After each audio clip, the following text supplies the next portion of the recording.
Hey guys, it's CL, and welcome back to my YouTube channel.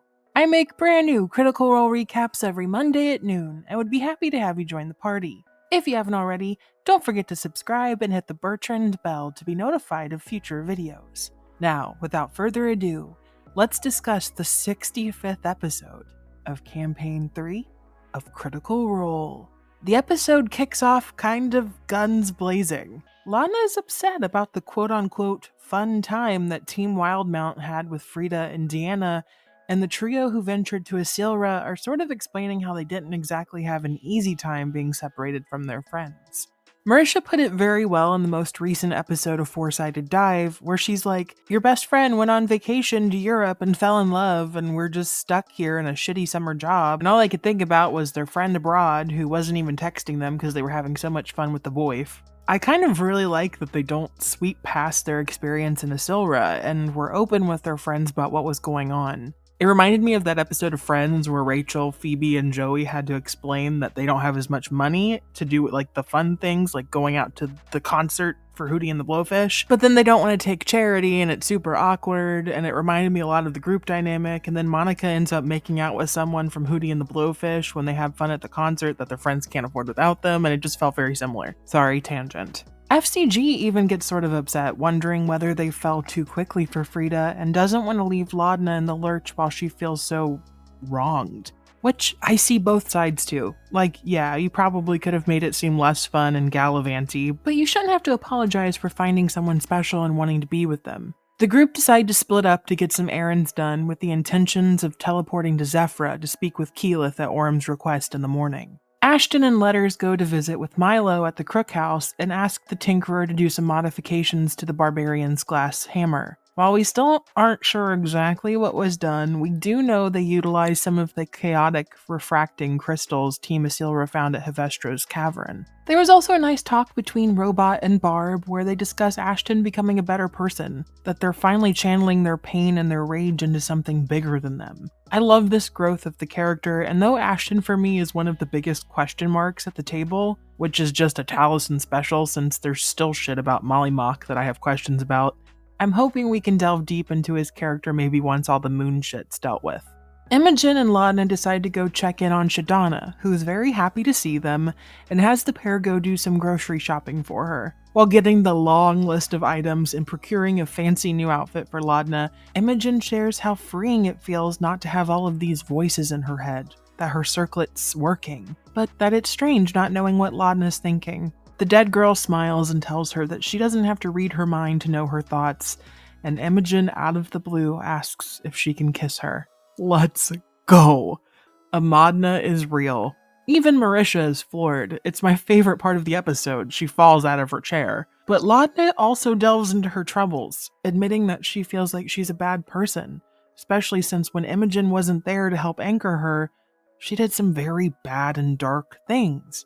And Imogen very sweetly says to Laudna that she's not evil. She's been in her head and knows that there's nothing dark in there.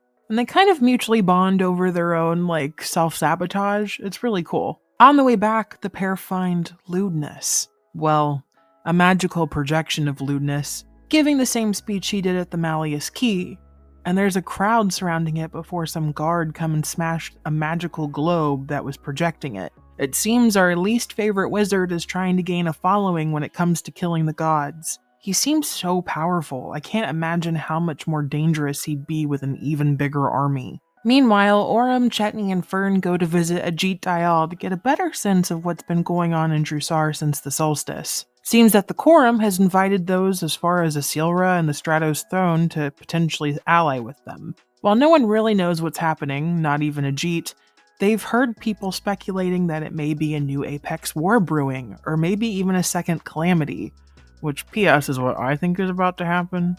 Ajit also warns that a number of dangerous criminals have broken free of their magical safeguards, including Levtonia, the leader of the Ivory Syndicate, a criminal organization that the Quorum has done little to control. Some people speculate that there's Ivory Syndicate in the Quorum. Anyway, Ajit also warns them not to make any noise with the Core Stairs, as they're currently working with the Quorum during this time of unrest. I had honestly almost forgot about these syndicates in Drusar. It's been so long since we've delved into town politics. Another piece of interesting news is that Jaman Saord, our favorite dragon in disguise, and leader of Ankarel recently visited due to the big red flag in the sky. The trio leave after no new info on the vest is found and head to a temple of the Matron of Ravens. But before they get there, Chetney smells something so good and goes berserk for it, even transforming into his true self, and is caught by a bounty hunter, who works for someone named Tuyen, which, if you remember, is the shopkeep that Chetney threatens in his wild form, and, kind of scratched.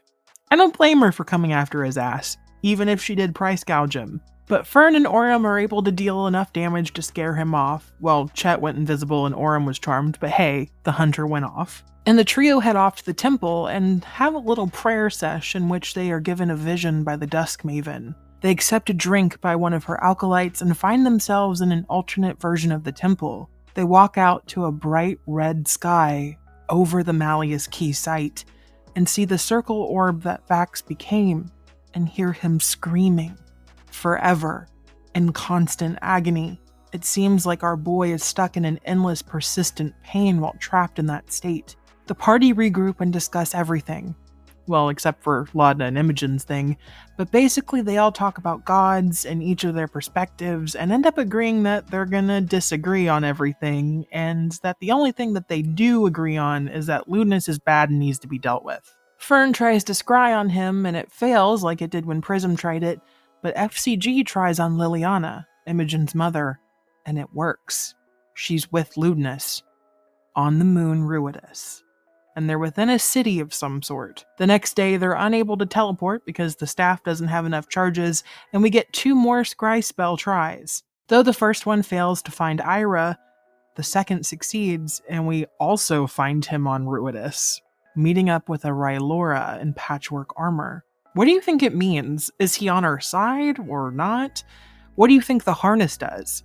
FCG doesn't identify on it and determines that it doesn't currently work either from age or damage, but the funnel that we thought pointed out to the chest actually fits between the shoulder blades. I'd love to see a picture of what it actually looks like to maybe guess at what it does. Orem tries messaging Caleb, but it fails. Do we think our 2 friends from Campaign 2 are alright? I'm hoping they just got shunted like everyone else, but the episode ends before we get an answer as the party teleports and land next to the cherry blossom tree in Zephyra. Don't forget to share your theories in the comments below, or like and subscribe and all that YouTube-y stuff. Don't forget to check out my recaps of Campaign 3 on my channel or my music, and thank you so much for watching. Stay safe out there. Good day, my friends. Guess you didn't know. Was she worth her weight in gold? Now you're all alone. I've hung up the phone.